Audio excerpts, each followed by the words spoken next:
Well, good afternoon, kids. Welcome to another live Q&A here in studio. You know how much time I spent in the studio this week? Nothing. Nothing. It's on the other side of that wall in the office, editing a video. Those the, the team that works on those day in and day out, I don't know how they do it. Wore me out. It's the closest I'll ever come to knowing what it's like to give birth, I guess. It'll take me all weekend to recover. Well, how's everybody doing today? Well, as usual, I'm going to kick it off by looking at whatever was sent in during the week and whatever I couldn't have gotten to last week. Did I have a whole lot of time to do any research?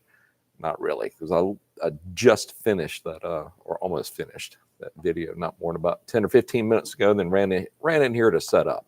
But enough of me babbling. You came here for answers, so let's see if I can provide you with a few. Art had asked, John, I really need some help diagnosing a problem on my 2010 Honda GL1800 AB. The bike was running great last week when I parked it in the garage. Yesterday, I attempted to start it in preparation for a trip scheduled for today and find that it won't start. When I turn the key, everything comes on like it should. The engine turns over like always, but does not start. I let it turn over several times, then the PGMF fuel injection light came on. It does not blink a code, it just stays illuminated.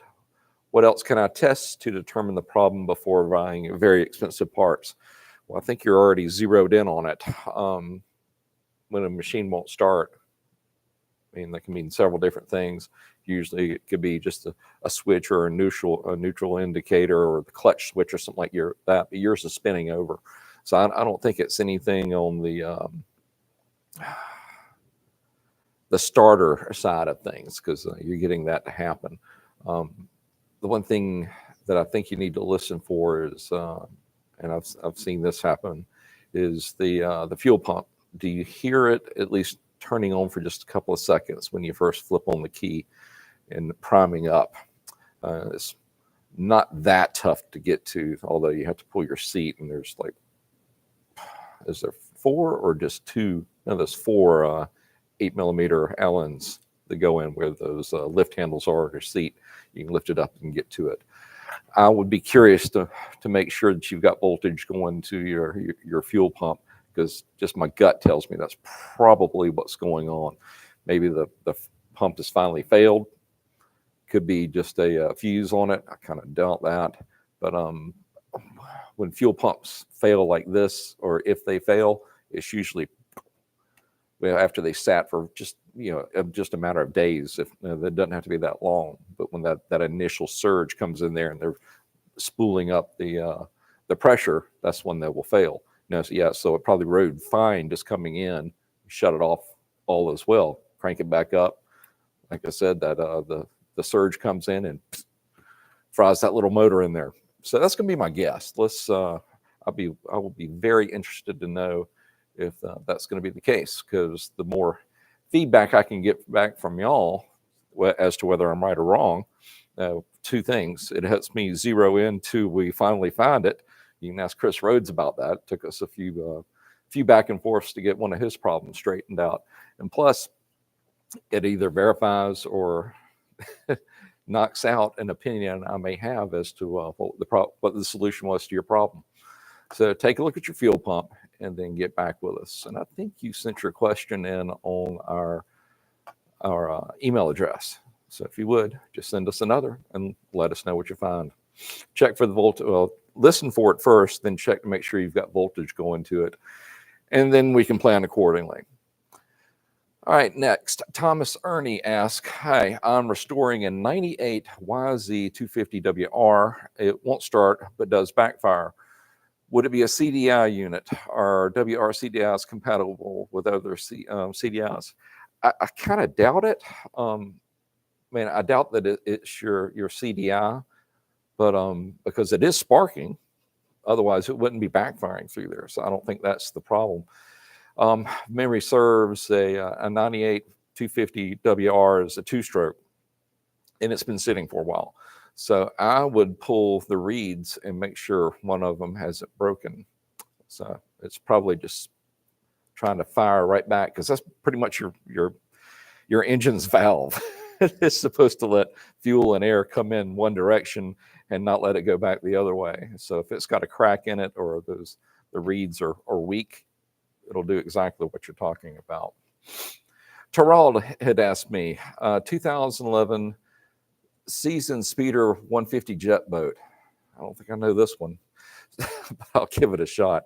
Stator tests good, new rectifier, good battery, three wires from the stator around the connector to the rectifier getting hot, and then the bolt it falls on its face. Well, I think you're nailing it right there. It sounds like this is going to be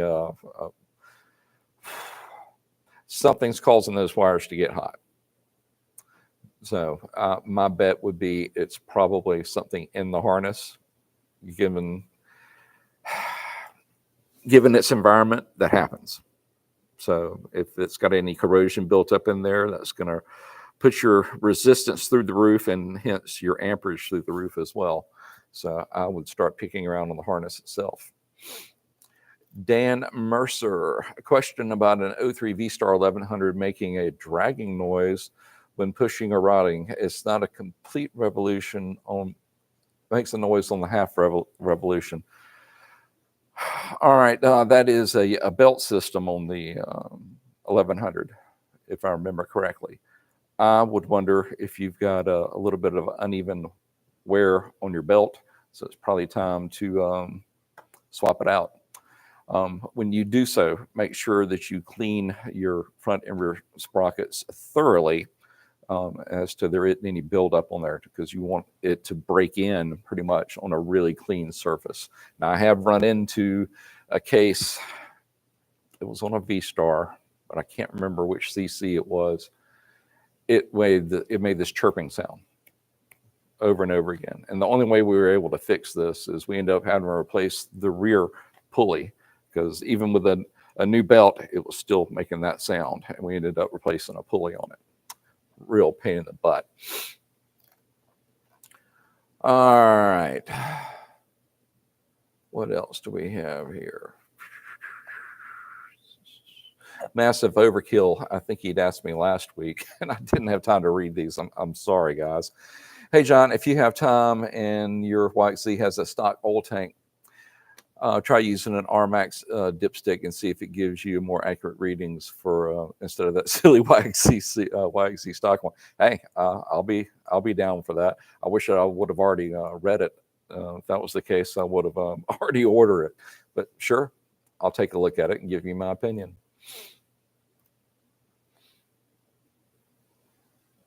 John SB 550, I asked you a couple of weeks ago, oh boy, I'm going to get fired. I asked you a couple of weeks ago about a 2021 Honda Monkey and how to remove the fuel lines so I can drain the fuel out. Any special tools needed? Well, John, you have every right to be upset with me, because I did not read through these, and I will have to go back and look. Hank, don't let me skip over this again. I know I was buried in the office all week, but don't let me ignore these, because people are waiting, and I'm failing them. I accomplish one task and fail at another. Guess I'm not balancing things as I should, huh? Let's see if Hank's trying to get me. Oh, he's got more questions coming my way. All right. Well, it looks like I've kind of called them up from last week. So let's switch over to this week. What all do you have for me over there, Hank? Let's take a look. Eric NYYSTI asks, I have a 2001 Honda CRF 450X that kick starts in one kick, but it won't start with the E button. Okay. When checking the spark at the plug with an E button, pushing the E button, it will spark once and then nothing. Could this be a weak starter? Probably not. A couple things you need to check. First, make sure that your kill switch, just the kill button, isn't grounding out intermittently. Those things are a known weak point. on the CRF line. I don't care if you're talking about the 450X or the 450R. Second, make sure you got a good ground at the coil itself. I've seen that be a problem even in the engine harness. Third, I mean, what you're describing is when you're kicking it, she starts just fine. But when you're hitting the E button, it doesn't. It sparks once and just doesn't do anything after that. That could be a weak battery. Make sure you got enough gumption going through there that it's turning over the engine fast enough. Because think about it, when you kick that machine, you can listen to how fast it turns over. Versus the starter, it's lazy. It's maybe a third as fast as if you really put your boot into it and kick the crap out of it. Because think about where the that signal comes from. Next to your stator is a pickup coil, and it generates a signal which tells the CDI to fire and collapse the field and send the spark. Well, if it isn't if there isn't enough momentum, or if that pickup coil is starting to break down or getting weak, it's going to be lazy. So when you're kicking it, it's picking up on that signal and it's sending it out. And if it's just that slow rotation using the start button, it isn't creating enough of a field to actually build up a signal. So check your battery first. Make sure it's got plenty of oomph. Maybe even do a test as it's turning over with a voltmeter. And I don't think you'd want it to fall below 10.5 volts under load. If it's under that, you probably have a weak battery. But if not, you've got a hot battery in there and you're sure of it, then I would lean toward that pickup coil. MC Vlogger says, "Hey, John." Well, hello. How are you doing today? I am well. Just tired of staring at a screen, and here I am still doing it. Chris R. How's it going, Chris? How do I tap a tie rod reverse threads? Is there a kit? I've never had to tap or do reverse threads before. They've got to have them out there, though. They've got to have them out there, but you're surely not going to be able to find a reverse thread kit anywhere local. You're going to have to go online and find it. I've never thought about that before. When we finish up, I'll take a peek and see if I can find one for you. Well, we'll race. See who finds the kit first. KR asks, he says he had the timing chain break on a Sportsman 570. Got it all back together. Ran fine in the woods. Then on the way back, screen jump. It backfired, and when I would let off the throttle, now it won't start and run. Any ideas?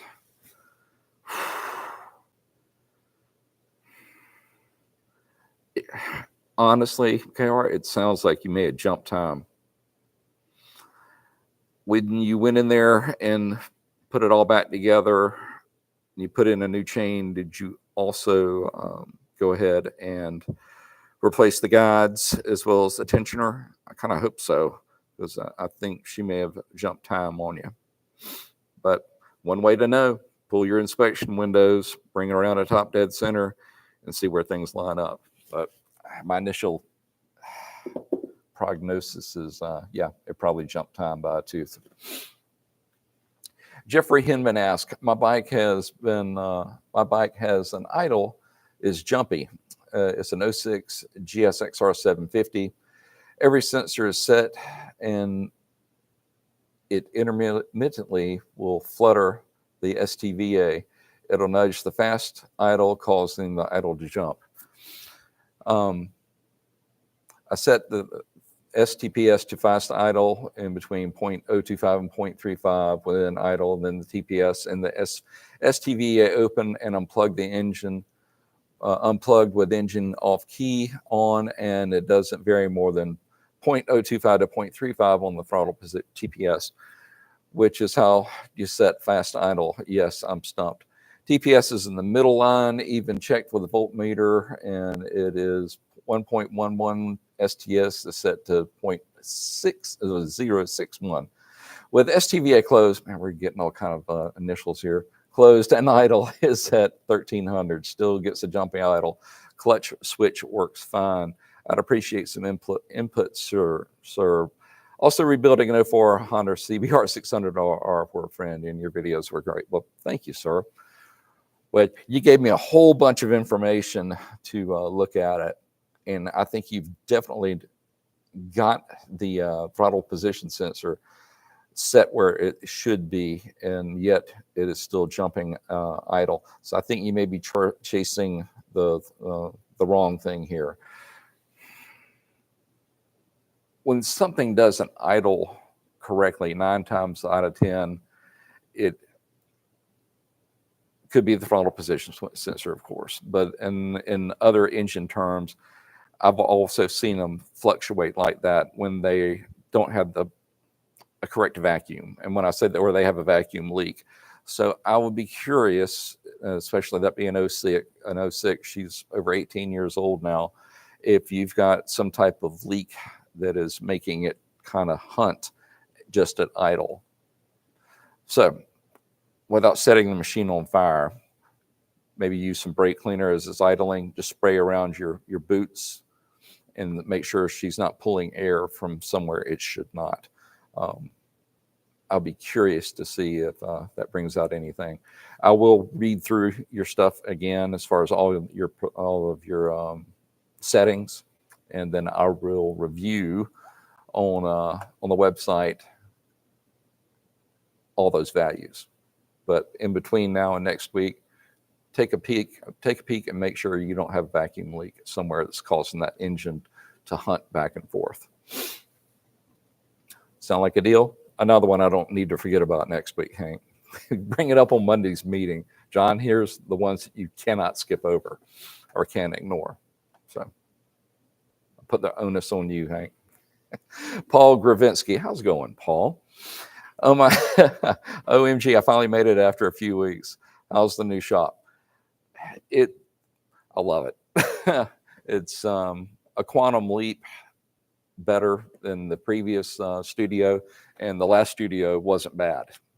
But this is next level stuff in here. I just need a bigger door on that end where I can get bigger vehicles inside easier. I'll show y'all one day. We're working on changing how we do this setup to where I can interact with you better. If I've got some information I want to share with you, we're going to set it up where I can bring in images instead of just looking at me for 20 to 30 minutes every Friday. So it'll be more of a show and tell. And when I do that, I'll get some images of the shop, or the studio, what it looks like, or whatever we're talking about. But I've got a really talented team member coming up. I believe it's next week, and he's got a strong background in doing live streaming with multiple sources. We had toyed with it before, but we failed miserably. But that could be chalked up to a poor connection we had at the old studio. But I will definitely, when we get that straightened out, we'll start sharing some images of everything that I'm able to see that y'all haven't been able to see yet, and I do want to share with you. Jim Thomas, I changed the battery on my 2007 Goldwing, and now it won't turn out over at all. Any ideas? All right, what battery got put in there? And when it was pulled, did you accidentally arc it anywhere? Because it is a little tight in there. If I remember correctly, the positive side is over on the right, and there can be things that can ground out against. When you swap out a battery, remember you want to disconnect the ground side first, and you also want to connect it last when you're reinstalling it. So I wonder if you may have popped one of those fuses in there. That would be my guess at this point. Other thing could be a long shot, and I've had this happen, even with the Yuasa battery. Serviced it up, charged it, and she was flat on its face. I mean, that thing got so dang hot. I actually took a temp gun, and it was hitting like 140 degrees. It was nasty. It had a problem on the inside, obviously. And hey, if man breaks it, you can you can rest assured he's going to make a mistake eventually. So it could be a bad battery. Get out the voltmeter, take a peek, and see what you got. Chris R says on the reverse tie rods, is it the same as a left thread? If so, I think I beat you. Well, yeah, it's going to be a left side thread, reverse thread. So of course, well, hell, you've had time. I'm sitting there answering questions. But yeah, you'd want a left-hand thread. Pat Briggs asks, how do I set the throttle position sensor on a CRF 450 2003? Sure on the year? I thought the 450 came out in 2005. Well, it doesn't matter. There is either a voltage way to do this, or you can do it with, I think you have to do it with resistance. On this one, it's going to be resistance. And I'll have to look up the values. You've basically got 3 positions in there. You've got a center tap, and then 5 volts, and then it's got the output that shows somewhere in between. I can't remember the resistance values, but there's a resistance value you're looking for, and that's where you adjust it to. Give me till next week to look it up, and I'll shoot it out there to you. How's that? Lauren's Garage. How's it going? Hey, John, I have an 04 Polaris Predator 90, and I've been trouble with the electric start. I have bypassed the safeties, new switch, relay, and starter. Any suggestions? Woof. Well, you pretty much want the whole thing. Switch, relay, and starter.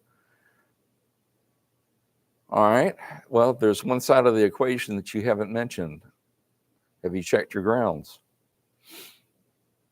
Take a peek at that, because you've pretty much eliminated everything on one side. So let's look at the other side. And it looks like there's only one more. How are we doing on time? Yeah, we're doing fine on time. John Norfleet asks, Yamaha YXZ Sport Shift, rough, loud shift from gears 1 to 2. Uh-oh. All other shifts seem smooth. Worn dogs in the transmission? Unfortunately, probably. It's been a couple of years, 4 or 5, when I went through the transmission on our YXZ, and it's everything looked good in there. But just to bring it up, if you are on this side of the United States and you're using it in woods applications, you may want to look at what we did to that one. And I'm sure we've got a video on it. We put in if you're going to have to split the cases open anyway on the transmission, may want to consider doing a gear reduction kit. It's a little bit beefier, and it'll bring down your ratio to where it's not stressed so hard. And I get the feeling yours, especially if it's having an issue from going from first to second, that you may be maybe running it in some tight applications. But I would suggest, if you're going to go ahead and do that kit. That way it has a better ratio, as the name would indicate. All right. Oh, and there is one quick follow-up. Lauren's Garage says on the 04 Predator, yes, all the grounds are there, and tried to add an extra ground. Well, shoot, you beat me to it. That would have been my next guess. All right, well, if you've eliminated all of that, you may want to take a look at the CDI and see if she's even punching out a trigger or a trigger signal. And for that, you'll need to use a voltage peak adapter where you can grab that pulse if it's indeed triggering one out. And there's a couple of different places that make those pulse adapters for digital voltmeters. I would bet you'll probably have one. If you're not, here's your excuse to go get one. I'll have to drag mine out. I hadn't worked with it in a while. But that will be my guess at this point. All right, guys. It looks like I caught up with you, which is good. Well, I just want to tell everybody thank you for coming in and spending a little bit of time with us. And definitely, if you order your parts from Partzilla.com, we truly appreciate it. I will be curious. Have y'all been over to the website lately? We made a few changes on it. I'd like to hear your opinion on it, especially my heavy users like Chris and